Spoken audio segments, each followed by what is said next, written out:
RSS ने कभी ना तो हमारी आज़ादी की जंग में साथ दिया था और ना ही आज़ाद भारत को जिस तरह से रचा गया, उसकी जिस तरह से कल्पना की गई, उसका संविधान जिस तरह से बनाया गया, उसको ना कभी उन्होंने मान्यता नहीं दी थी।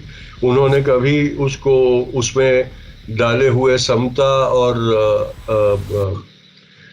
धर्मनिरपेक्ष तत्वों का आदर किया और ना ही कबूल किया। भाई अमित शाह को ना क्रांतिकारियों की फिक्र करने की जरूरत है और ना ही सत्याग्रहियों की फिक्र करने की जरूरत है, क्योंकि वो जिस राजनीति में से आते हैं, जिस दल में से आते हैं, जिस विचारधारा के वो प्रशंसक है, उस विचारधारा, उस दल, उन लोगों ने स्वतंत्रता संग्राम में कोई योगदान दिया नहीं था, और दिया था तो स्वतंत्रता संग्राम को कमजोर करने के लिए अंग्रेजों के साथ हाथ मिलाए थे। तो उन्हें स्वतंत्रता संग्राम की ना क्रांतिकारियों की ना ही सत्याग्रहियों की ज्यादा फिक्र करने की जरूरत है, और ना ही उनको उनकी जानकारी भी ज्यादा है। कि हम यही समझते हैं कि भाई गुलामी यानी विदेशी रूल, विदेशी हुकूमत।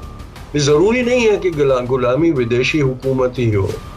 हमारे भी ऐसे सरमुख हथियार हमें गुलाम बना सकते हैं, जो राजनीतिक सरमुख हथियार हो, जो आर्थिक सरमुख हथियार हो, और जिन दोनों का एक ही मकसद होता है।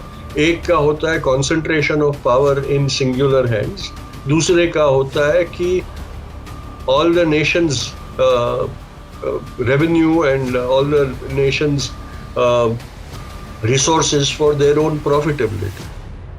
तो ये दोनों चीजों से हम गुलाम हो सकते हैं, लेकिन वो जो गुलामी होती है वो हमें दिखती नहीं है, क्योंकि हमारे ऊपर हुकूमत कोई विदेशी नहीं कर रहा होता।